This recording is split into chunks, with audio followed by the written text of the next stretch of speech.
Welcome to the Undisputed podcast. I'm your host, Jenny Taft. On today's show, who is the best quarterback in the NFL, Tom Brady or Aaron Rodgers? Plus, Ving Rhames is on set discussing Mission Impossible Fallout, LeBron James in LA, and more. And will Bill Belichick ever shed light on the Malcolm Butler mystery? Skip, Shannon, let's get to it. Well, the debate for the top quarterback in the league usually starts and stops with Tom Brady and Aaron Rodgers. ESPN spoke to 50 NFL coaches and executives, and they had Brady and Rodgers tied for the best quarterback in their rankings. One insider said Rodgers, quote, has the quickest release, livest ball in the league, while a defensive coordinator said of Brady, quote, Bill Belichick is an outstanding coach. If that guy is not quarterbacking them, he's like the rest of us trying to get our bleep together. Good thing we now have Greg Jennings joining us, who has caught 42 touchdown passes from Aaron Rodgers in his career. So I'm going to start with you on this one. Here we go. Who is the better quarterback? On the hot seat. On the hot seat? You ready for this? Going with Brady or Rodgers? You ready for this? You're going to Aaron do Rodgers. Well, then I'm not ready for Aaron it. Rodgers. What? Aaron Rodgers is the better quarterback. And I'm going to be brief because there's going to be a lot of pushback on this side, and then I know I'm going to interject on you as well, Skip. This is the way I look at it. And I will say it's not an easy decision to be made for most, because you got AFC competitors, you got NFC competitors, you got AFC coordinators, NFC coordinators, and they're going to be split. But if we all look at it like this, they're intangibles physically and they're intangibles in the brain, mentally. Mentally, you can slightly give the advantage to Tom Brady. Slightly? Absolutely. I can't just all bucket give it to him. Physically, when I put them under center and I put Tom Brady under center, is there anything that Tom Brady can afford me to do or do for me that Aaron Rodgers can? Absolutely not, Skip Bayless. If I put Aaron Rodgers under center, are there things, intangibles that he possessed and skill sets that he possessed that Tom Brady cannot match? Of course there are. When in the misconception, in which I loved this, where the anonymous coach or coordinator says, because Rodgers is so dangerous outside the pocket, the voter said, people think he is especially reliant on that part of his game. What they don't realize is that Rodgers does most of his damage on schedule inside the pocket. That is absolutely 100% Good. We get to see correct. that more and more this year, because he better stay inside the pocket. No, he should. As he progresses, I think he, like they said again, he will get smarter. What happens when he goes outside the pocket? He gets hurt. But he's not going to take that. He's not going to change his game and alter what makes him the best, which is what he does outside the pocket, Skip Bayless. You go ahead, Skip. So, Greg Jennings, he wants to be honored as one of the great all-time Packers. Stop it, and I thought maybe he would still have the guts to come in here and speak the truth. But no, he sold out to his ex-franchise, the Green Bay Packers, because he wants to occasionally go back and be honored in Green Bay as part of this team or that team or the Super Bowl champs. And you were a big part of it. You made Aaron Rodgers that day because, boy, you got open on that post route. Why can't he just be He's telling the not truth? being honest. He is definitely not honest. speaking his I'm heart. gonna speak truth. Yeah. And it's okay. I get it. And I forgive you for this. Because this whole argument is the all-time joke that we've ever done on this show. Because as I told Shannon, if we want to hold some kind of football throwing beauty contest, maybe, just maybe, Aaron would win that over Tom Brady. If we want to take our shirts off, maybe Aaron looks a little better than Dad Tom Brady looks. Lot. But if we want to put you under center in the fourth quarter of a big playoff game, or especially a Super Bowl, I'm taking Tom Brady 100 times out of 100, because all has done in his career is take over fourth quarters of the biggest games in this country that are ever played, called the Super Bowl. He has owned the fourth quarter of Super Bowls. And how long has it been since you guys won that Super Bowl? Like 12 years? But he won it. Yeah. And since then, your man Aaron Rodgers has led your team to a 5-6 playoff record. And the 5 wins came against Joe Webb and Kirk Cousins and that Dez robbery game up at Lambeau. and then the Giants boat trip game at Lambeau, and then it took Mason Crossbar hitting a 56-yard and a 51-yard field goal to beat my Cowboys, hold them off at Jerry World. Those are your 5 playoff wins, and your man Aaron Rodgers has lost twice at home, while Tom Brady has won 5 out of 8. He should have won 6. He did his part to win the 6th, and it took a helmet catch by David Tyree to steal that game from Tom Brady, or he would have been 6 out of 8 Super Bowls. He could have easily been 3 out of 5, too, though. Yeah, absolutely. Yeah. So all I need to do to close this case, I'm sorry, but I'm going to read from ESPN.com's Mike Sando article, 3 quick quotes.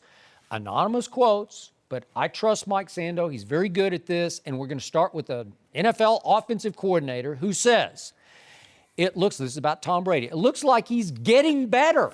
Remember, he's almost 41 years of age. He is such a quick decision maker. He is so accurate, just deadly accurate. They keep expanding what they're doing. The burden is all on him, Tom Brady. They don't play good defense anymore. He carries that team. He does. It's all Tom Brady. The defense has become sorry. But he did say they don't play anymore, which means they did. They did. Okay, I'll give you that. But the last 2 or 3 years, it's just sunk into the sunset. Because I think Belichick's just lost his fastball, or he's giving up. Rodgers' defense has been great. Aaron Rodgers said, I'll take that Belichick defense. Okay, let's go to what a GM said. This is an NFL GM about Tom Brady. The thing that is cool about Brady, and people on the outside don't understand about the NFL, is it is the person he is. It is the leadership he brings to that building. He makes everybody excited about working there and playing on Sundays. He exudes success and confidence. That is so hard to find in a quarterback, and you have told us that you don't always see that in Aaron Rodgers. 100% agree with that. He can point some fingers. He can deflect some blame or dodge some blame or not take responsibility. So does Tom Brady. No, That's why he was yelling at Josh McDaniels. Stop. That's why he was yelling at offensive coordinator Bill O'Brien. That's why he reamed Taquan Underwood. But we call that passion, Greg. And finally, from an NFL defensive coordinator, the final quote and the final nail in both of your coffins in this argument is, Bill Belichick is an outstanding coach, but if that guy, Tom Brady, is not quarterbacking, then Bill Belichick is like the rest of us, trying to get our stuff together. And that's exactly right. Bill Belichick's just another pretty good football coach without Tom Brady for 20 years. Bill Belichick went 4 out of 5 years losing in Cleveland. He went to Foxborough and went 5-11 his first year and went 0-2 to start the second year. And I know one guy on his staff was about to put his home up for sale because they thought they were on the way out, and Tom Brady fell out of the sky into their laps, and dynasty occurred. This guy, intangibly and tangibly, when it's time to perform, he is in another universe from Aaron Rodgers. No, he's not. And why do they do? They keep saying, "Oh, he's so accurate." The numbers say Aaron Rodgers is more accurate than Tom Brady. He has a higher yards per completion. It's higher than Tom Brady. How about fourth quarters of AFC Championship games or Super Bowls? How about it? His quarterback rating. Passer rating is higher than Tom Brady's. His touchdown to interception ratio is higher than Tom Brady's. And how many Super Bowls? See? 1, thanks to Greg Jennings. But see, here's the thing. Is Tom Brady more accomplished? Absolutely. Is he better? See, you love Mike Sando's piece when he highlights, but 50 guys said they're tied. 50 of them, and it comes right down to tier one. It's just Brady resentment, Brady jealousy. It is. Aaron Rodgers is the people's choice. He's made for today. He's social media. The reality of it is, it's when I went to Miami, everyone in that locker room, without question or hesitation, Tom Brady is the better quarterback. Why? Because he slayed them every single year. Right. So it's a preference. It is who you see the most, who you see on a consistent basis. I guarantee you these offensive coordinators and these general managers who are saying the positives about both of them, but more leaning to one side or the other, are in that division or in that conference. That's the way it goes. Maybe they're just in their right mind. Because when I sat down and I did color for the Packers and Tampa Bay game last year, Mike McCarthy is a good coach now. But he is a realistic coach who said to me in my face, look, without Aaron Rodgers, I mean, shoot, we're all trying to figure it out. Like he said it out of his mouth. I've been spoiled with having Brett and then Aaron Rodgers. Belichick will never say that. Okay, but there are levels of being spoiled. I'll give you that. But there's the Aaron Rodgers spoil level, and then there's the Tom Brady spoil level because they keep going to Super Bowls because he keeps saving AFC championship games. What about that defense? Give Aaron Rodgers, Coach Belichick, to coach the defense and have that, and we'll see. I don't know. Over the last 4 or 5 years, it's about even. In 37 games, Tom Brady's defense has given up 37 or more points twice. In 25% of Aaron Rodgers' playoff games, they've given up 37 or more. Think about it. When they gave up 41, doesn't matter. He threw for 505. They had 634 yards, the most yards ever gained in a playoff game total, and the most passing yards in a playoff game. And guess what it got him? The L, because the defense couldn't stop a parked car. But guess what happens? Aaron Rodgers has to face that, because remember, against Arizona, you were on that team, Arizona. Absolutely. 51-45. Which game are you talking about? The first one? In the overtime game against the Arizona Cardinals. He threw for 427 and 4 touchdowns. We could have won that game. I will say that he overthrew me in overtime. There it is. Yeah. Case closed.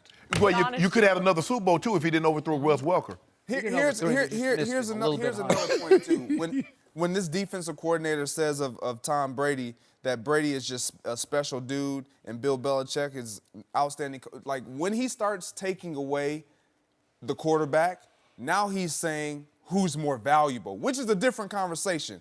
And if we were to have that conversation, Aaron Rodgers is clearly more valuable. I just said that. He is clearly more valuable to this team because you know without doubt that the Green Bay Packers have no shot. But you don't know that with the New England Patriots. They still have a chance Garoppolo got because of who they have at head coach and the system that they have in place, and it just works that way. You know that in your heart of hearts. I do not know that. Oh, my gosh. Who's the reigning NFL MVP? Tom Brady. Who should be the favorite to win MVP this coming year? Because they still have a sorry defense in New England. He'll be the odds-on favorite. Who's favored to go to the Super Bowl and win it next year? Who is it? Yeah, because they have a 41-year-old quarterback. How can that be? They play in the AFC and they play in the AFC East. Do they still have to play Pittsburgh somewhere along the line in the playoffs? Yeah. Right? Huh? I don't know. Well, you're not in the same. You don't have to run that gauntlet. Like you tell me, the West is the best in basketball. Oh, in basketball it is. The NFC is the best in football. The worst thing, we have to wait till week 9 for these two face each other. What they play each other? New England. Aaron Rodgers will do it. Aaron Rodgers will do it. Remember last time they played, Skip? Yeah. Aaron Rodgers did a number on it. Let's be honest. They're both unbelievably No, we don't want to hear that. We don't want to hear that. We do want to hear that. It's one or the other here. No, it is. That's why I don't like what I see with this. It's tied. There's no tie. There's no tie. Who ties? Either All way, I know, Rodgers. Greg, you can go back to Green Bay. You can. It's okay. Can. I know it's okay. I can. But you told me offset. Aaron, I do like Aaron. I did. That's a lie. That was a straight-up lie. I would never say that. You would never. Tom Brady. Greg, thank you very much for being here. No mercy. ESPN polled 50 NFL coaches and executives and had them rank all the NFL's starting quarterbacks. So get this, they put Carson Wentz 9th, well ahead of the rest of the quarterbacks in the NFC East. Eli Manning, Dak Prescott tied for 17th, and one defensive coordinator said about Dak, quote, he needs a run game, and the MVP of that team is not Dak, it's Mr. Ezekiel Elliott. Shannon, do you agree with these rankings? Skip, you like to read? Because you kept reading what that defensive coordinator said about Tom Brady. What did Jenny read? What did Jenny say? What did that guy say? I wasn't listening. I was you focused on my notes. Jenny, read it one more time. Read it again for one more time for me, Jenny. Okay. This is about Dak. Quote, he needs a run game, and the MVP of that team is not Dak. It's Ezekiel Elliott. Shannon, the floor is yours. I keep telling you this. I told you this from day one, but you don't want to believe me. But now these execs are talking about it. These guys. Is it my turn? No, it's not your turn. Goodness gracious, she just handed me the ball. Can I dribble it? Can I punt it? Can I do something with it without you taking it? You can fumble it. No, I don't fumble the bag. I don't do that, Skip Bayless. I've been trying to tell you this for the longest. First of all, Carson Wentz is too low. I got him somewhere around 5 or 6. But that's not why we had this discussion. Don't do that, Skip. You choked me up over here. Don't do that. Are you trying to be funny? You're upset. I know why you're upset. Because your guy, which I told you, at some point in time, Skip, maybe he takes that next step and he moves into that top 10. But I told you he's not there yet. I've been trying to tell you. You can say all this, and Rico gathers, and this guy, they signed that guy. But the guy, if the Cowboys' offense is a car, the engine is one Zeke Elliott. The rest of the guys, they can be tires, they can be the windows, they can be spark plugs. But if you want to go somewhere, Zeke Elliott need to be primed and ready. That's how they make it happen. You know that, I know that. I'm sorry that he burst your bubble, that the guy that I told you all along, and the exec's been saying it from day one, that the best young quarterback is Carson Wentz. But you didn't want to believe that because those old cowboy-colored glasses won't let you see anything but old blue and silver. But you got to see it now. 17th. How many quarterbacks did they only ranked 32. They only ranked 32 quarterbacks. Look at all them guys ahead of, Jimmy G in front of him. Ooh, that hurt. First cousins. My cousins in front of him. Oh, man. And actually, they should be a little lower because I got Jared Goff in front of both of the two guys that tied at 17. But that ain't none of my business. They ain't asked me. It's your business. Really? Yeah. But since it's my business, I try to tell you all along. Dak-friendly offense has handed the ball to Zeke 350 to 400 times. Zeke, go eat, get us 1,900 yards. Now we got that third guy in the box. It's man across the board. Hopefully we find guys that can catch the football. But you know and I know he doesn't belong in tier 1 or tier 2. Ooh, he down there in tier 3. Ooh, they ain't got but 4 tiers. Ooh, so in other words, he at the bottom. Ooh. Ooh, that hurts, Skip. That hurt. Don't be sniffing. That smell. That smell is right there. Time for 17. That's that smell you. Stank it up the joint. Stanking it up. It's the quarterback you gave an F to for his performance last year. F. I told you Dak was somewhere between 15 and 20. That's where I got him ranked, Skip. That doesn't mean, Skip, see, you think I'm saying he's going to be there for perpetuity. That's not what I'm saying. I'm saying currently. Did you think Tom Brady started out as number 1? Tom Brady was not the number 1 quarterback in 03, in 04. That wasn't the case, Skip. But as the years progress and what his body of work says, he should be ranked there. There will come a time, I hope, that Dak gets to move up. But currently, this is where he is. Okay. And I'm going to get my due back, too. You ready? You done? I'm ready. Take Right. time. Thank you. So let's look at the 2 years Dak and Wentz have played, because they both played 2. Did Wentz play the first year or not? Yeah, I don't he played. remember. He He played. played when he Yeah. was a rookie. Yes. He qualified as a quarterback. He was on Qualified. the field. Yeah. He played games. Yeah. Okay. So we have 2 years of QBR on these 2 players. So overall, the 2-year rankings of these players, Dak has averaged a 73 in QBR over the 2 years, and Carson's down at 62. That's not that great. 73. So he's got a wide gap, Dak on Carson Wentz, and I think that's exactly the gap between them in reality, because when everything went right for Dak Prescott when he was a rookie, the run game was working, the offensive line was working, the defense was playing pretty well, a little above average. Dak's QBR was 79, and he led the NFL in QBR. And again, that doesn't factor in Ezekiel Elliott. That factors in how you throw the football, how you operate the offense. It's the best quarterback stat to evaluate both arm and legs. When you use your legs to hurt the defense, you get points for that. So Dak had a 79. It led the league all the way to the last game, which was a meaningless mail-it-in game in Philadelphia, and he dropped to 2nd in QBR, I think maybe even to 3rd that day, below Brady and Matt Ryan, but he led all the whole year, so that's pretty impressive. So when everything went right for Carson Wentz last year, his QBR was 74, so 79 for Dak in his good year, 74 for Carson Wentz. It's my turn. It's my turn. What went right for Carson Wentz last year? Guess what? He had a run game. He didn't just have some run game. He had a hellacious run game. Wait a minute. He had the 3rd best run game in the National Football League, because he didn't have Zeke Elliott, but he had LeGarrette and Jay Ajayi and Corey Clement. Well, those 3 together were the equal of Ezekiel Elliott, because they were 3rd in rushing in the National Football League. Does that count? Yeah! Yes. And guess what? The Eagles last year rose all the way up to 4th in defense. And guess what happened last year? The Eagles went out and added Alshon Jeffrey, who's a monster, right? Yeah. And Torrey Smith, who at least gave him a deep threat, to go with Zach Ertz and Aguilar and Trey Burton. So that's quite a receiving corps that young Wentz suddenly had. So what happened? He became an MVP candidate because his team was the best team, and the quarterback on the best team is always an MVP candidate, right? But then what happened? All of a sudden, he got hurt. Poor Carson Wentz got hurt. And what happened? his MVP candidacy got completely disqualified because the backup stepped in and took the offense up a whole nother level. Yeah. And we all sat back and said, wait a second. Carson Wentz just went along for a great ride because Nick Foles is even better than Carson Wentz. It's my turn. It's my turn. I'm sorry.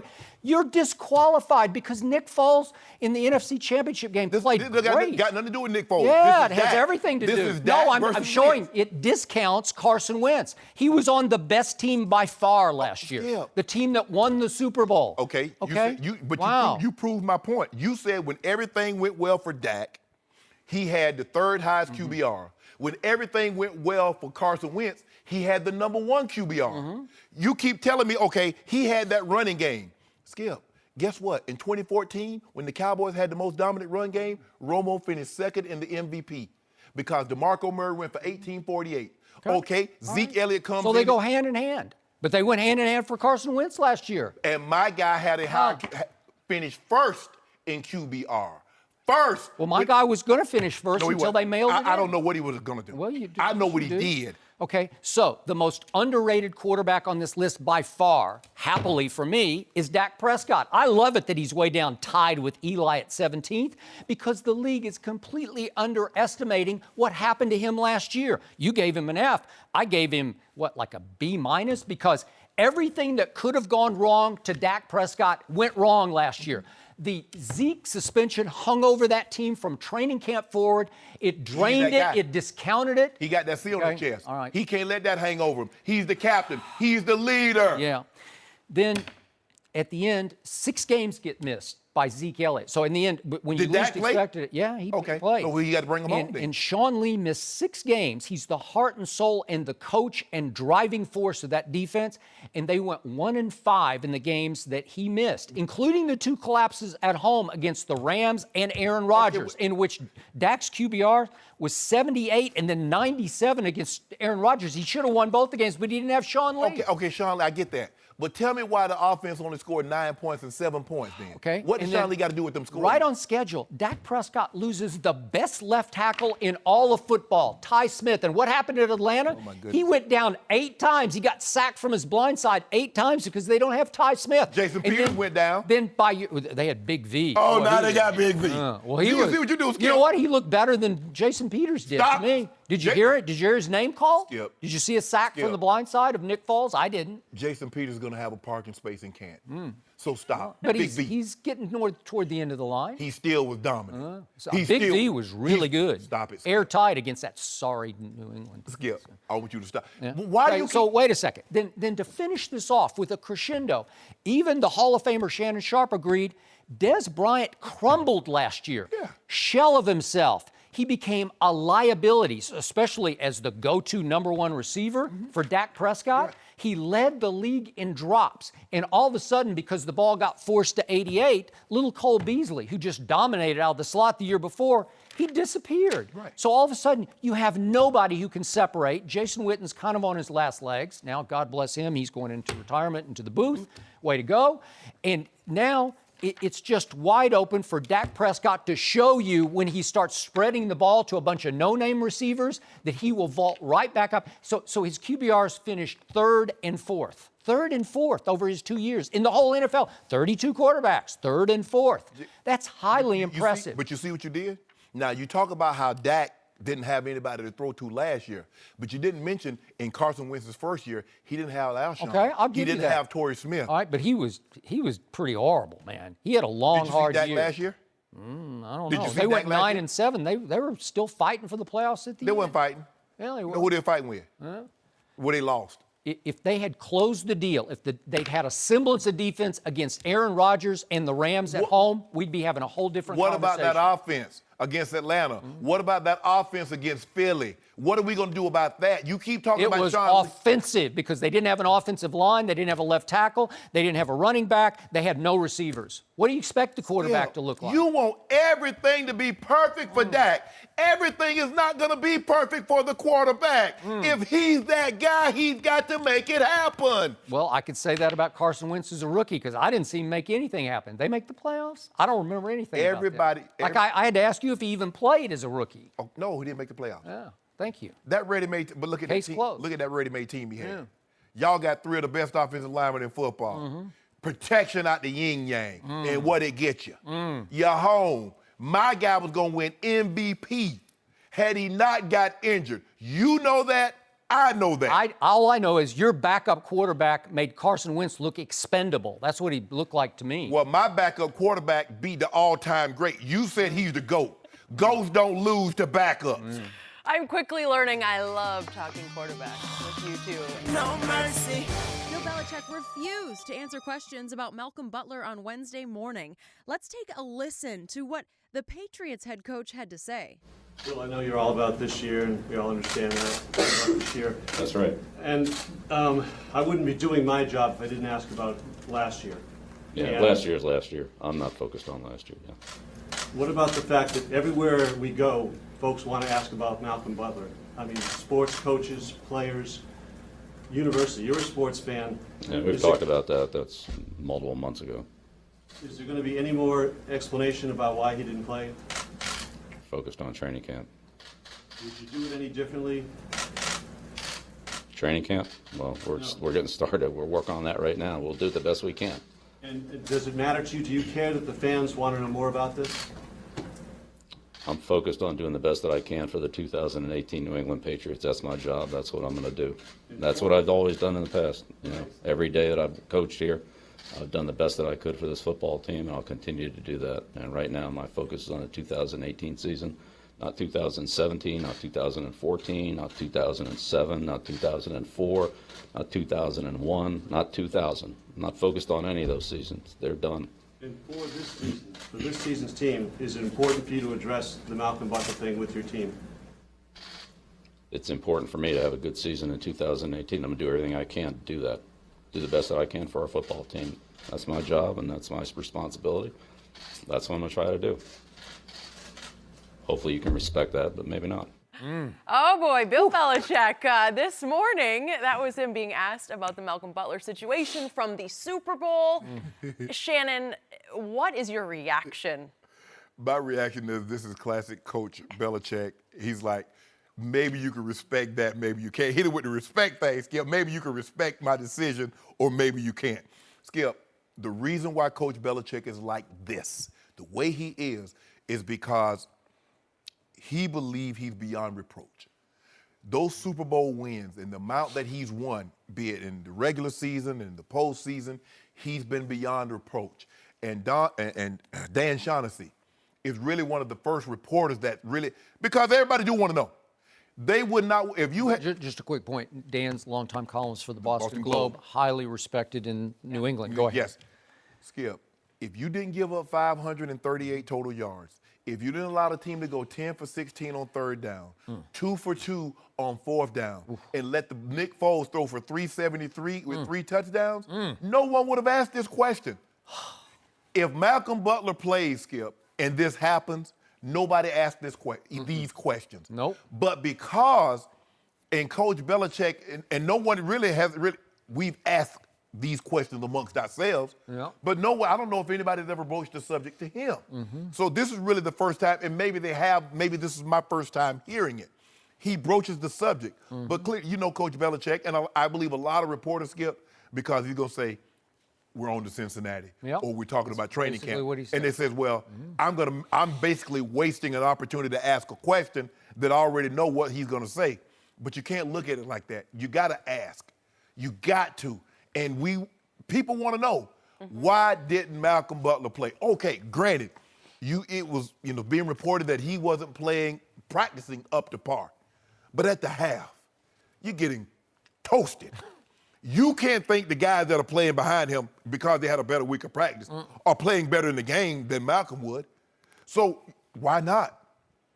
Kyle Larrington in 2014, Skip, he wasn't playing up to par, and you put Malcolm Butler in the game. Undrafted free agent out of Alabama. Where was it? West Alabama? West Alabama. Yeah.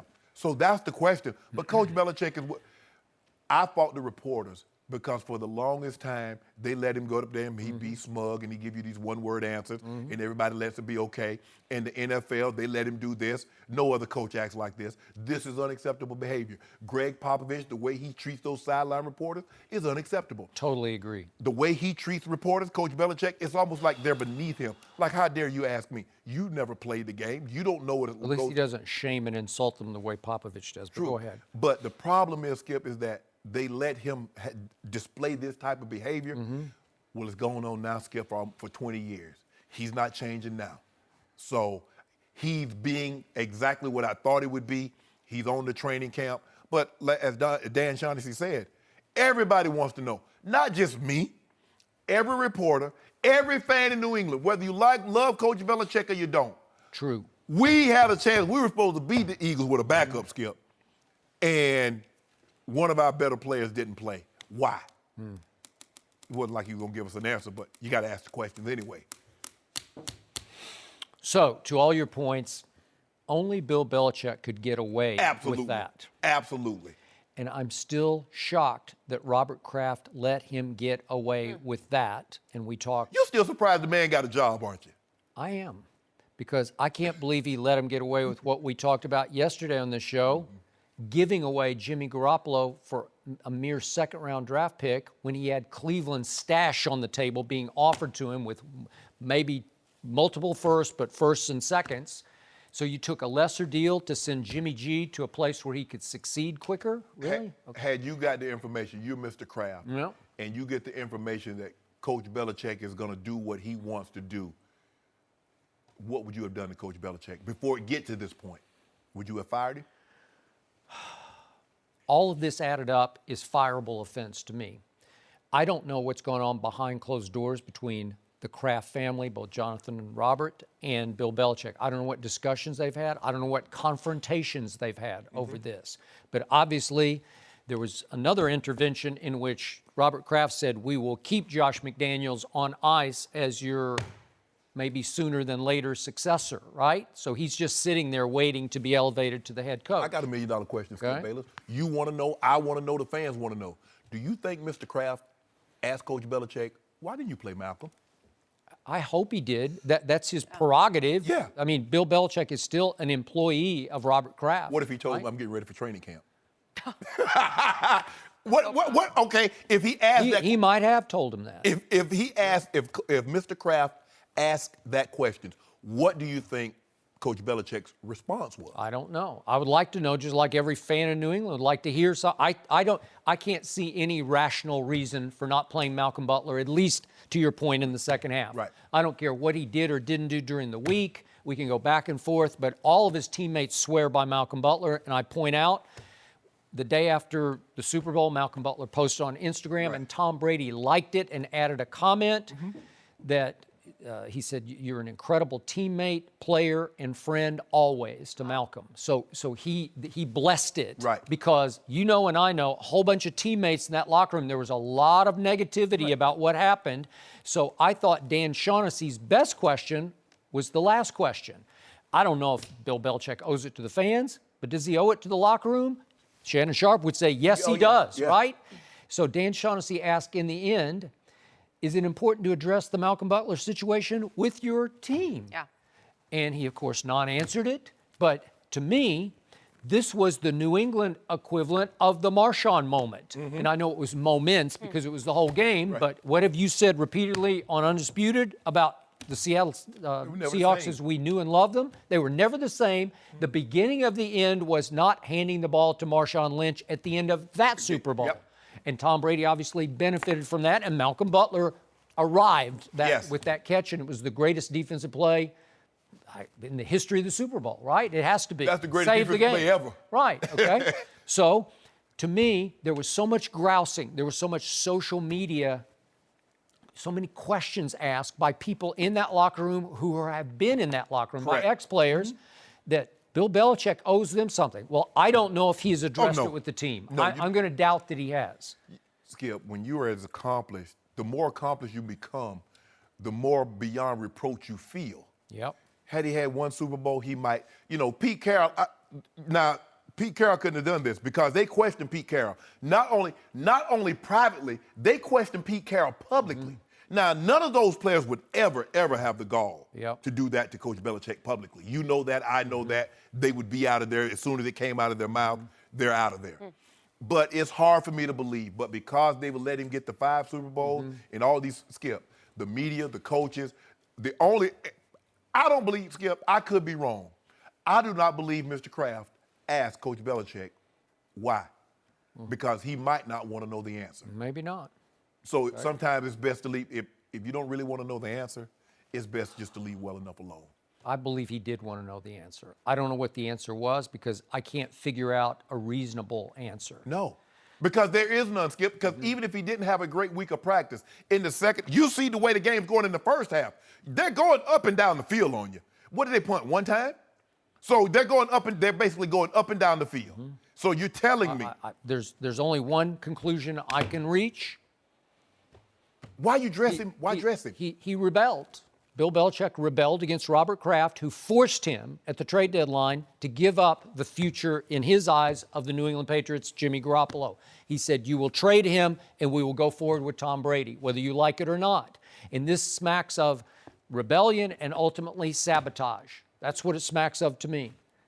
He just said, okay, you did that. It's like a spite move. So he like the child not going to get the toy, so they just sit down in the middle of the floor. Watch this.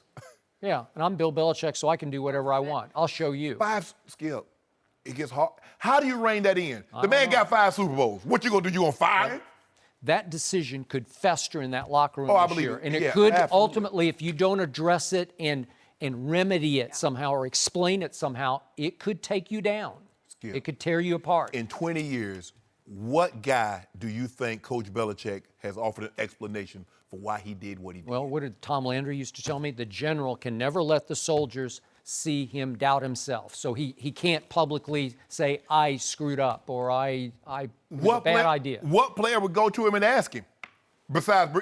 know. Cox said, he was like, he would come to me and tell me, I'm down this week, but that's a different scenario. Brian Cox is on a different level than most of the guys that play with Coach Belichick. Yep. B. Cox is going to be his own guy. None of these other guys are going to go to Coach Belichick. Why am I not playing? Yeah. Why didn't I play this many snaps today? Yeah, well, just think about this. In the end, if Malcolm Butler had played in that game, New England could be going for a three-peat, and nobody's ever won 3 in a row. So that's what that cost you. 6 Super Bowls. Yeah. And we joke about Bill Belichick, but I mean, couldn't he just surprise us with like an honest answer? Like we let him get away with everything. Everything, but they're going to keep asking. They're going to keep asking. No mercy. And we are now joined by one of the stars from the new movie Mission Impossible Fallout, Ving Rhames. Welcome to Undisputed. I love the show. I get up at 6:30 a.m. and I watch the show, and I love the combustible energy. Thank you. Thank you. Yeah. That's so Reminds nice me of to Mission hear. Impossible. Perfect. Well, speaking of, you have been a part of Mission Impossible for 20 years. Why does this 22, franchise work? Well, I think it's the chemistry with the cast, and now Tom Cruise is also a producer on it. His chemistry with the director, Chris, is very special. So I think he really knows the character, and we're like a symphony. I'm the bass in the symphony. He may be the violin or the what have you. So it's a good chemistry, like a good football team. Speaking of football, and by the way, it's an honor to have you on the set. Yes, it's an honor for me. Thank you. Once upon a time, you wanted to be a football player. Why did that change? Well, I think sometimes God may have a plan for your life that you don't know. And what I found growing up in Harlem, and I grew up in an environment under a major drug dealer named Nicky Barnes, football, I didn't realize it then, it was an outlet for me. It was a violent release for me. And I needed that so I wouldn't get into violence. Right. So God had a plan for me beyond, so it kept me more on the straight and narrow and pursuing a goal, but I could release tension and I could release emotions that as a kid I didn't really understand what I was going through. I just knew I was living in, quote unquote, the jungle. And were you playing school football, organized? I was playing organized football. I can't remember the league. It was like Pop Warner or something. It was like that. But God bless my dad. He was kind of here today, gone tomorrow. And my football coach and a pastor became like my surrogate dads. And the life lessons I learned through sports, helped develop me as a young man and now older man. But then all of a sudden you get accepted, and this is difficult to pull off, to the High School of the Performing Arts. in New York City. Yeah, I auditioned on a whim, and I think sometimes I really believe in divine intervention. I believe that really, I didn't choose acting. God chose acting for me.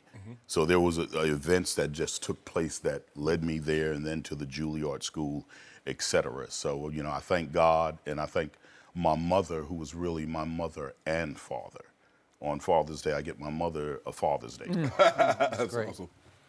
So in other words, once you got into this high school, this prestigious high school for the performing arts, football was an afterthought. No, I still played. I was still going to play football because I had a special love for it. It was just like, almost want to say, became my best friend. Okay.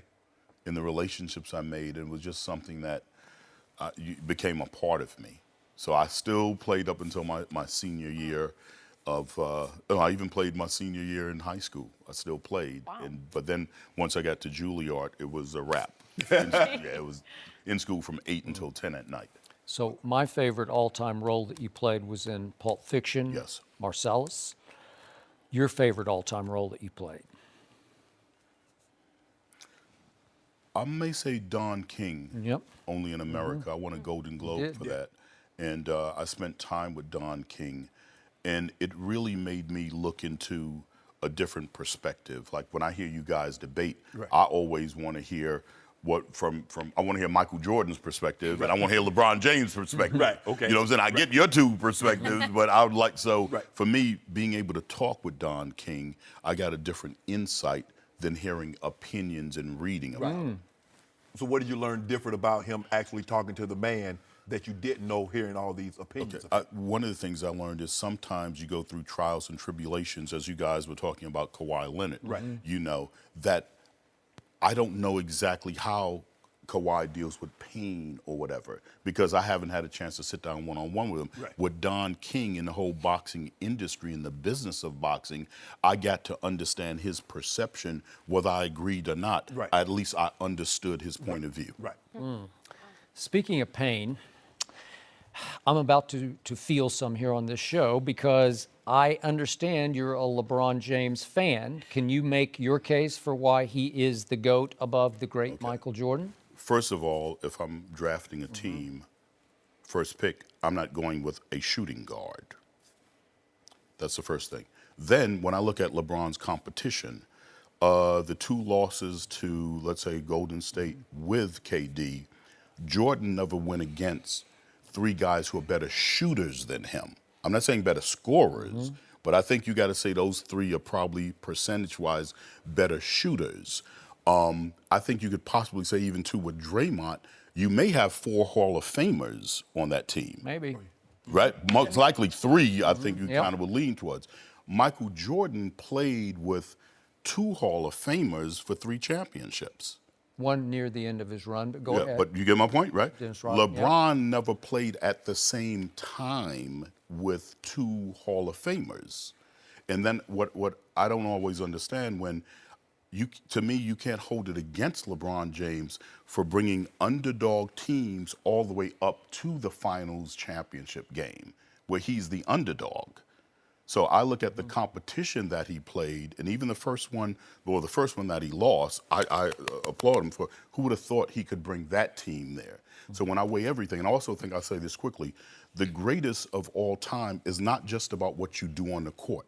What did you do socially? What was your social? What was your political Now effect? that changes the equation. Yeah, exactly. Yeah. So to me, no offense to Michael Jordan, I don't know. Well, there's nothing. No, you get my point. So yes. Muhammad Ali is the greatest, not because, in my opinion, he was the greatest boxer, because you got Sugar Ray Robinson, or I could say Floyd Mayweather is undefeated, and Muhammad Ali is not.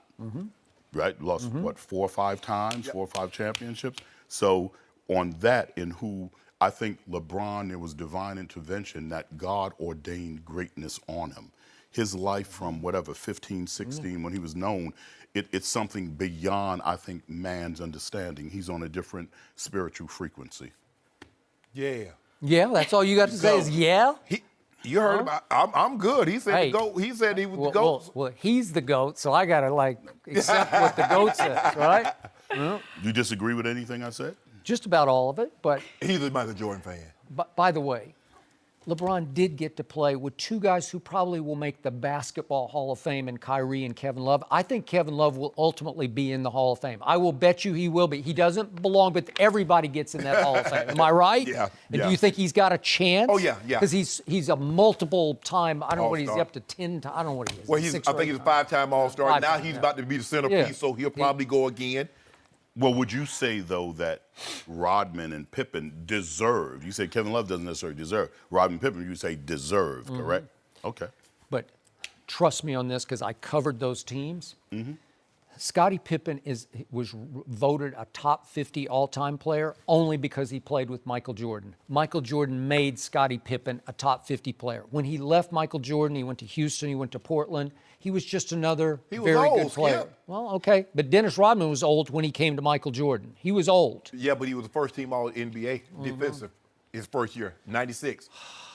To me, if I look at character and makeup, Michael Jordan was the mentally toughest athlete I've ever been around in any sport, and LeBron hasn't always been the mentally toughest.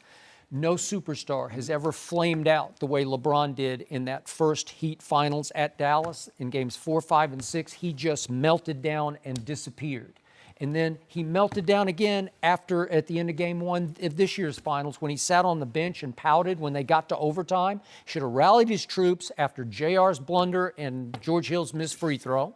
Just rally your troops. You got a chance to go win it. And he just quit on them. Yeah. Well, this is when I go to the Hall of Fame. Okay. Oh, yeah. Now you need some backup. No, this is when I go to them because I can say, as a layman, basketball player, football player like you, right? You studied, but he lived it. He being did. a pro, and he experienced it. He may know more the mind of the pro athlete than you or You know what? I That's a do. great point because I still can't understand why he loves LeBron James so much. Greatness.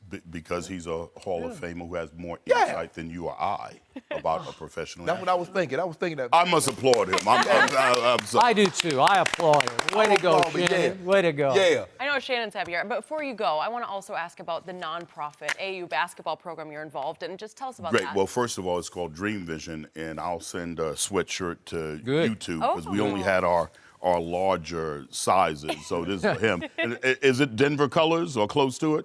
Close. We got some Close to orange. it, right. So basically, Dream Vision, we've been around for, this is our 10th year. good for We've you. had 76 out of 81 kids got D1 scholarships. Wow. And the other 80, they got scholarships too, but they weren't D1 scholarships. We've been able to keep kids off the street, keep them focused. And I mean, it's been a blessing. The guy who runs it is named Clayton Williams. And I mean, he's like a surrogate dad for a lot of these kids. So great. I thank God, and I'm very blessed to be a part of the program to see young men's lives change. God bless you amazing. for that. Thank you. God bless. Thank you so much for joining us today. So appreciate it. Great to meet you. No mercy. Former Spurs forward Danny Green found a very interesting fact during his exit physical before joining the Raptors. Green had been playing with a torn groin last season that never fully healed. Initially hurt it in December, got an MRI, missed some games, but the injury is still there. Green said, quote, "I should have gotten a second opinion, so I see where Kawhi is coming from when he got his second opinion." All right, we are now joined by FS1 NBA analyst Chris Broussard. Chris, what do you make of this news? Well, Skip, as you sit there in your Spurs colors. Yes, everybody knows you got those Spurs colors. Not intentional. Yeah, you did. You did. Accidental. No, I it's didn't not. pick 'em. Skip Bayless, you don't do anything accidentally. Autumn picked it. Way to go, Autumn. She actually put both of us, I got to admit, I'm in Spurs Way to go, colors, Autumn. too. Thank you. On your side. Is she like prescient? Does she have like some fortune-telling power? I saw She you may. tell Autumn, yes, I like that. I'll wear that tomorrow. I didn't know Danny Green did a podcast. I had no idea. I think that's the yesterday. first episode. Yeah. And by the way, he did one with Chris Broussard not Yes, too long ago. yes. He didn't know at the time he had a torn groin. But, did not. But first of all, Danny's a tough hombre. Give him credit for playing through a torn groin. Secondly, Are you buying that he had a torn groin? yeah, but Oh. well, look, here's the thing, Skip. He tried so hard to not criticize the Spurs, right? Correct, yes. He was clearly going out of, oh, they did the right thing. They always had done right by me. And this time they did right by you. No, they didn't. Now, I don't think it was purposeful or spiteful, but what this shows is that no matter how great the organization is, no matter how well run it is, and the Spurs are both of those, they can make mistakes. Yes. So Kawhi Leonard did the right thing in getting a second opinion. There's a difference, you well know, and we all know, in sports where you could play or you should play. And I think outside doctors who aren't connected to the team are going to go with should. He's really hurt. Could he get out there? Yeah, but he should not play. Right. Team doctors, there's just a natural inborn battle or conflict of interest. Yeah. And I'm not saying every single one of them succumbs to it, but a lot of them do, and they're paid by the team that wants the player out there. So if he can play, they're going to put him out there. Isaiah Thomas could play last year or 2 years ago for Boston in the playoffs. He should not could have play played for Cleveland this year. Should not have. Ended up having surgery. We know the financial implications. He cost himself probably $120 million. Look at so bad. Kyrie Irving. Oh. He goes and has a second opinion with the Celtics. They say, you need surgery. The Celtics weren't talking about surgery. They weren't talking about him missing the playoffs. But he did what the outside doctor said. Time out. Did Kawhi Leonard have a knee injury or a hip injury? Like serious injury? I don't care. Does not. What the injury was. Not. It's a could versus should. Not. Maybe he could have gotten out there. I don't know, but maybe he could have. But he probably should not have. Grant Hill had an ankle injury, Skip, not a hip, not a knee. These are all joint injuries. It ruined Grant Hill's career that Detroit and Orlando had him out there playing when he should not have. So I'm with Kawhi. I think this backs him up. We have no reason, Skip, to think that he's just a chump and he's not tough. His first 7 years, he was on the San Antonio Spurs. He was not. He missed a whole bunch of games with little knick-knack injuries all along the trail. He is overly cautious, I will give you that, and always has been. But this is a sign of it. Hold on. But you said this is the most conservative team. It is. You just patient. said Manu. This is the most player-friendly team maybe in sports. You just said Manu missed an average of 15 games a season. Yep. You said Tim Duncan missed an average of 6. So Kawhi. Tony Parker 11 games a year. They would just say take games off. Okay, so the Spurs didn't tell him that. Told who? Kawhi. Prior to this year, just take time off of you. Yeah, a bunch of times. He would miss about the same amount of time as those guys. But the thing is, Skip, when guys go get second opinions, all I'm getting a second opinion for, take it from a guy that's gotten a second opinion, I just need him to corroborate what the first guy told me. And I hope that's the case. I hope he tells me, yes, Shannon, this is what I see on the MRI. This is what I see on the X-ray. Is healing just fine? You're still another 2 to 3 weeks away from being able to go. That's what I want to hear. But if I go to this guy and he's like, son, there's no way you should be out there. There's no way you should be doing. Now we got a problem, Skip Bayless. So now, not only do I got to get a second opinion, I got to get a third opinion because I got to make sure somebody's going to be telling me the truth. Because one guy said this, another guy said that, so I needed to be 2 to 1. So Kawhi probably went and got a third opinion. Skip, there's a difference. I'm telling, trust me when I say this, Skip. There have been times I know that I should not have played. I should not have. But I had a different mindset than a lot of the basketball players. Plus, I was taking pain-killing injections. I was taking that needle to the shoulder, to my ankle, to my backside. So I know what, to my ribs. Skip, everybody's not wired like that. You said it. Emmitt Smith wasn't taking no injections. Hey, I'm taking like vaccines. It don't make, cause I got to go.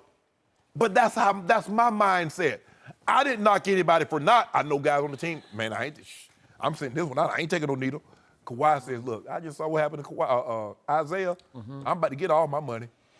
So, bottom line, what Danny Green said in his premiere podcast, The Green Room, changes zero about what I think about how Kawhi Leonard quit on the San Antonio Spurs last year. And I spoke directly to a doctor who examined Kawhi Leonard and saw the pictures. There was no structural damage anywhere. No knee, no hip, no bone damage. It was strictly soft tissue in the quadriceps tendon. He took a knee to the thigh. He had some discomfort, and he missed 73 games with discomfort in your thigh. Are you kidding me? He made $19 million with a thigh bruise and missed 73 games? What?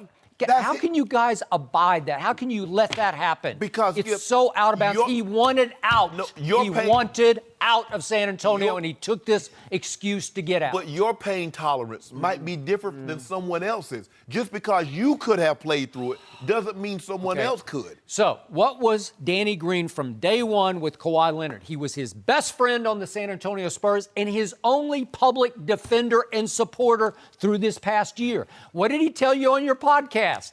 I got the quote. He said, "We're not at odds with Kawhi. We have his back." Well, nobody was saying that except Danny Green.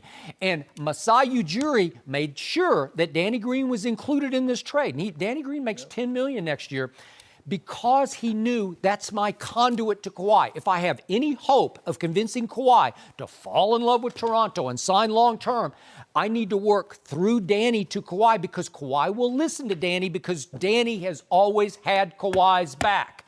So Danny practices a little revisionist history here about his groin because he starts out the year, he pulls his hamstring and he misses some games. And you agreed with me. I think the hamstring probably led to some imbalance because he was struggling a little bit. And the groin started to go a little bit and it started to irritate him.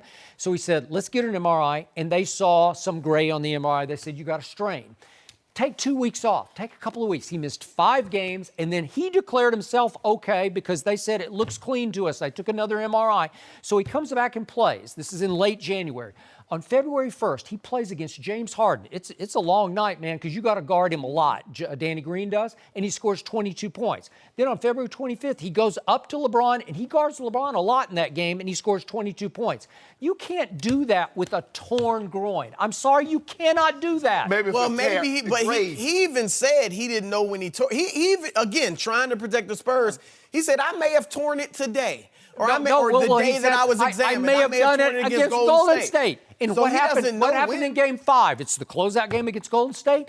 Danny Green somehow suspiciously played only 15 minutes in that game. He was playing 25 minutes in the other games, and he went 0 for 5. Is it possible it went in that game? And the next day he goes in for his exit interview and MRI, and there it's torn. It's possible. Okay. Let me ask you a question. Now, here's the thing.